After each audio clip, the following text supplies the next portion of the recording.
Hi and welcome back to Edu9 Career Guidance and Joshi Innovations. GATE 2027 Graduate Aptitude Test in Engineering. So మనకి ఇది every year IIT వాళ్ళు అయితే ఈ entrance exam అనేది conduct చేస్తారండి. So మనకి ఈ ఇయర్ ఏంటంటే ఐఐటి మద్రాస్ వాళ్ళు అయితే ఈ ఎంట్రన్స్ ఎగ్జామ్ అనేది కండక్ట్ చేస్తున్నారు. సో దీనికి సంబంధించిన పూర్తి డీటెయిల్స్ అయితే మనం ఈ వీడియోలో చూద్దాం. సో ఈ వీడియోని చూస్తూ ఇంకా మా ఛానల్ని సబ్స్క్రైబ్ చేసుకోకపోతే సబ్స్క్రైబ్ చేసుకోండి. అలానే పక్కన ఉన్న బెల్ ఐకాన్ కనుక మీరు ప్రెస్ చేసినట్టయితే మాకు సంబంధించిన ప్రతి ఒక్క అప్డేట్ మీ వరకు అయితే వస్తుందండి. మనకి గేట్ ఎంట్రన్స్ ఎగ్జామ్ అనేది 45th ఎడిషన్ ఆర్గనైజ్ వచ్చేసి మనకి IIT Madras and national coordination board వాళ్ళు కండక్ట్ చేస్తున్నారు. మనకి ఎంట్రన్స్ ఎగ్జామ్కి దాదాపు 10 lakhs స్టూడెంట్స్ అయితే హాజరవుతున్నారండి. సో ఈ యొక్క ఎంట్రన్స్ ఎగ్జామ్ రాయడం వల్ల మనకి ఏంటంటే ప్రీమియర్ హయ్యర్ ఎడ్యుకేషన్స్కి అప్లై చేసుకోవచ్చు. సో అలానే సెకండ్ ఏంటంటే ఎలైట్ పిఎస్సి కెరియర్స్ అంటే మనకి సెంట్రల్ గవర్నమెంట్ నుంచి మంచి ఉద్యోగ అవకాశాలు అయితే ఉంటాయి. సో ఈ ఎంట్రన్స్ ఎగ్జామ్కి సంబంధించిన ఎలిజిబిలిటీ అయితే ఒకసారి చూద్దామండి. So first traditional candidates BTech 4th year students అంటే బీటెక్ ఫైనల్ ఇయర్ స్టూడెంట్స్ ఎవరైతే చదువుతున్నారో సో వాళ్ళు కూడా ఎంట్రన్స్ ఎగ్జామ్కి అప్లై చేసుకోవచ్చు అండి. సో అలానే ఇప్పుడు ఎక్స్పాండెడ్ ఈకోసిస్టమ్ సో అలానే ఎవరైతే బీటెక్ 3rd year చదువుతున్నారో సో వాళ్ళు కూడా ఈ ఎంట్రన్స్ ఎగ్జామ్కి అనేది అప్లై చేసుకోవచ్చు. లైక్ ఇప్పుడు BA BCom BSc final year students చదువుతుంటారు. సో వాళ్ళు కూడా ఈ ఎంట్రన్స్ ఎగ్జామ్కి ఎలిజిబుల్. సో వాళ్ళు కూడా ఎంట్రన్స్ ఎగ్జామ్ అనేది రాయొచ్చు అన్నట్టు.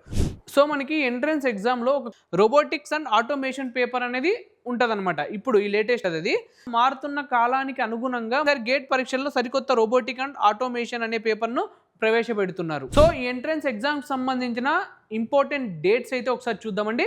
సో ఫస్ట్ అప్లికేషన్ ఎప్పుడు మనకి అప్లికేషన్ విండో ఎప్పుడు ఓపెన్ అవుతుందంటే August 14th నుంచి మనకి అప్లికేషన్ విండో అనేది ఓపెన్ అవుతుందండి.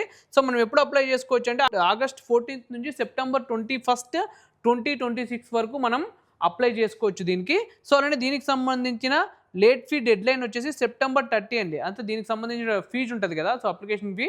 సో ఆ ఫీ అనేది మీరు September 21st లోపల మీరు పే చేసినట్టయితే నార్మల్ ఫీ ఉంటుందండి. సో అలానే మీరు September 30 వరకు మీరు ఇంకా అప్లికేషన్ ఫామ్ ఫిల్ చేయకుండా పేమెంట్ చేయకుండా ఉంటే సో మీరు ఇప్పటి వరకు అయితే పేమెంట్ చేసుకోవచ్చు September 30 వరకు. సో దానికి ఏంటంటే కొంచెం లేట్ ఫీ ఛార్జెస్ అనేది ఉంటాయండి. సో అది కట్టినట్టయితే మీరు ఇప్పటి వరకు అయినా September 30 వరకు అయినా మీరు అప్లై చేసుకోవచ్చు. దీనికి సంబంధించిన సిటీ ఇంటిమేషన్ స్లిప్ అనేది మనకి Jan 4, 2027 రోజు అయితే మనకి సిటీ ఇంటిమేషన్ స్లిప్ అనేది రిలీజ్ అవుతుందండి.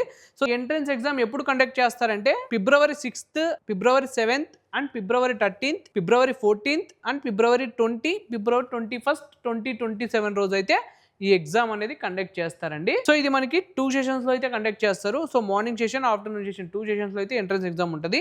సో ఎంట్రన్స్ ఎగ్జామ్ సంబంధించిన results expected in March 9th, 2027. ఇదండి ఓవరాల్గా గేట్ 2027కి సంబంధించిన అప్డేటు. 10 lakhs కాంపిటేటర్స్ అయితే ఉన్నారండి. సో అలానే ఎక్స్పాండెడ్ ఎలిజిబిలిటీ సో ఎలిజిబిలిటీ అనేది ఎక్స్పాండ్ కూడా చేశారు. ఇంతకుముందు మనం ఫైనల్ ఇయర్ కంప్లీట్ అయిన తర్వాత దీనికి అప్లై చేసుకోవాల్సి ఉంటుండే. ఇప్పుడు అలా కాకుండా సో ఎవరైతే డిగ్రీ 3rd year చదువుతున్నారో సో వాళ్ళు కూడా అప్లై చేసుకోవచ్చు. అలానే బీటెక్ 3rd year చేస్తున్న వాళ్ళు కూడా ఈ ఎంట్రన్స్ ఎగ్జామ్కి అనేది ఎలిజిబుల్ ఉన్నారండి. సో అలానే న్యూ సబ్జెక్ట్స్ కూడా యాడ్ చేశారు. రోబోటిక్ ఆటోమేషన్ అనే న్యూ సబ్జెక్ట్ కూడా సో ఈ ఇయర్ మనకి యాడ్ చేశారండి. సో మీరు ఇప్పటి నుంచే మీ ప్రిపరేషన్ అనేది స్టార్ట్ చేయండి. ఇది ఓవరాల్గా ఈ వీడియో కనుక మీకు నచ్చినట్టయితే లైక్ చేయండి. And me friends and families ఎవరైతే గేట్ 2027 ఎంట్రన్స్ ఎగ్జామ్స్ ప్రిపేర్ అవ్వాలి అని అనుకుంటున్న వాళ్ళందరికీ ఈ వీడియోని అయితే షేర్ చేయండి. తప్పకుండా మా ఛానల్ని అయితే సబ్స్క్రైబ్ చేసుకోండి. Thank you.